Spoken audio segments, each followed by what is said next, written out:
Hi friends, welcome to my channel.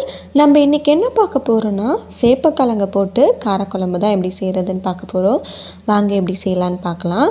அதுக்கு 2 வெங்காயம் cut பண்ணி எடுத்துக்கலாம், 2 தக்காளி, 15 பல் பூண்டு, ஒரு சின்ன லெமன் சைஸ் அளவுக்கு புளி எடுத்து ஊற வச்சுருக்கேன், கருவேப்பிலை. இப்போ சேப்பக்கிழங்கு நல்லா கழுவி எடுத்துக்கோங்க. ஃபஸ்ட்டு வேக வச்சு எடுத்துக்கலாம். அதுக்கு ஒரு குக்கரில் நல்லா கழுவிட்டு சேர்த்துக்கோங்க. சேர்த்துட்டு கிழங்கு வேகிற அளவுக்கு தண்ணி சேர்த்துக்கலாம். சேர்த்துட்டு குக்கர் மூடி விசில் போட்டு ஒரு 4 விசில் விட்டுருங்க. நல்லா சேப்பக்கிழங்கு நல்லா வேகணும். இது ஒரு பக்கம் வேகட்டும். நம்ம அதுக்குள்ளே ஒரு பக்கம் குழம்பு தாளிச்சிக்கலாம். அதுக்கு ஒரு கடாயில் வச்சுக்கோங்க. கடாய் சூடான பிறகு 2 டேபிள் ஸ்பூன் அளவுக்கு நல்லெண்ணெய் சேர்த்துக்கலாம். நல்லெண்ணெய் நல்லா சூடான பிறகு 1/2 டேபிள் ஸ்பூன் அளவுக்கு கடுகு, 1/2 டேபிள் ஸ்பூன் சீரகம், இதெல்லாம் நல்லா பொரிஞ்ச பிறகு ஒரு 15 பல் பூண்டு சேர்த்துக்கோங்க. கருவேப்பிலை சேர்த்துக்கலாம். கட் பண்ணி வச்சுருக்க வெங்காயமும் சேர்த்துக்கலாம். சேர்த்துட்டு நல்லா வதக்கி விட்டுக்கோங்க. வெங்காயம் நல்லா வதங்கி வரட்டும். வெங்காயம் வதங்கின பிறகு கட் பண்ணி வச்சுருக்க தக்காளியும் சேர்த்துக்கலாம். குழம்புக்கு தேவையான அளவு கல்லுப்பையும் சேர்த்துக்கிறேன். தக்காளியும் சீக்கிரமாக வதங்கி வரும். நல்லா வதக்கி விட்டுக்கலாம்.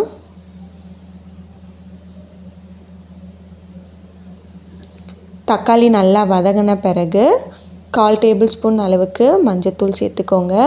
காரத்துக்கேற்ப குழம்பு மிளகாய் தூள் சேர்த்துக்கிறேன்.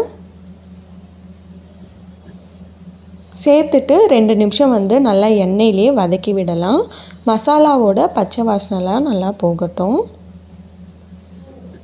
மசாலாவோட பச்சை வாசனை போன பிறகு கரைச்சி வச்சுருக்க புளியையும் வடிகட்டி சேர்த்துக்கலாம். எந்த அளவுக்கு குழம்பு வேணுமோ அந்த அளவுக்கு நல்லா புளி கரைச்சி சேர்த்துக்கோங்க. சேர்த்துட்டு நல்லா கலந்து விட்டுக்கலாம். குழம்புக்கு தேவையான அளவும் தண்ணி சேர்த்து நல்லா கலந்து விட்டுக்கோங்க. ஏன்னா சேப்பக்கிழங்கு போட்டு நல்லா கொதிக்கும் போது குழம்பு திக்னஸ் கொடுக்கும். கலந்து விட்டு மூடி ஒரு 5 நிமிஷம் நல்லா கொதிக்க விட்டுருங்க. அதுக்குள்ளே நமக்கு சேப்பக்கிழங்கும் நல்லா வெந்துடுச்சு. இப்போ இதை நல்லா ஆற விட்டுடலாம். ஆறின பிறகு தோலெல்லாம் உரித்து எடுத்துக்கலாம். இப்போ ஆறின பிறகு சேப்பக்கிழங்கோட தோலை இது மாதிரி உரித்து எடுத்துக்கலாம்.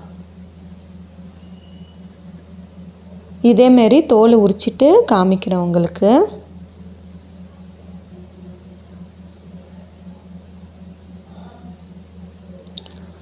இப்போ சின்ன சின்னதாக கட் பண்ணி எடுத்துக்கலாம். இது மாதிரி சின்ன சின்னதாக கட் பண்ணிக்கோங்க. இதே மாதிரி எல்லாமே கட் பண்ணி எடுத்துக்கலாம்.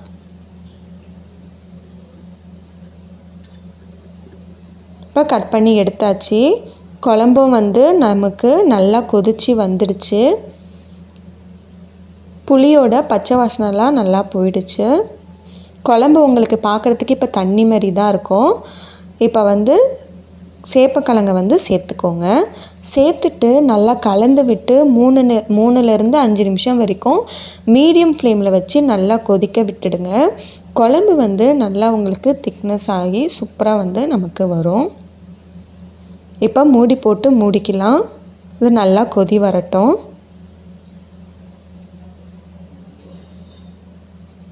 இப்போ நல்லா கொதிச்சிடுச்சு. ஓப்பன் பண்ணி பார்த்துக்கலாம்.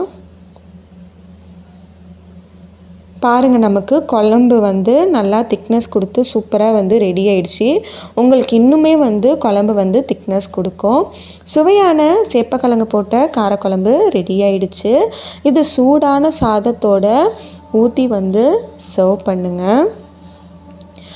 இதுக்கு புடலங்காய் பொரியல் செஞ்சுருக்கேன். நம்ம சேனலில் ஆல்ரெடி புடலங்காய் பொரியல் எப்படி செய்கிறதுன்ட்டு வீடியோ போட்டிருக்கேன், டிஸ்கிரிப்ஷன்லேயும் லிங்க் கொடுக்குறேன். தேவைப்படுறவங்க செக் பண்ணி பார்த்துக்கோங்க. இது கூட மாம்பழமும் வச்சு சர்வ் பண்ணுங்கள். யார் யாருக்கு காரக்குழம்போட மாம்பழம் வந்து தொட்டு சாப்பிட்றது பிடிக்கும்னு சொல்லிட்டு மறக்காமல் என் கூட ஷேர் பண்ணிக்கோங்க. நம்ம சேனலை சப்ஸ்கிரைப் பண்ணாதவங்க சப்ஸ்கிரைப் பண்ணிக்கோங்க. இன்னொரு வீடியோவில் பார்க்கலாம். தேங்க்ஸ் ஃபார் வாட்சிங்.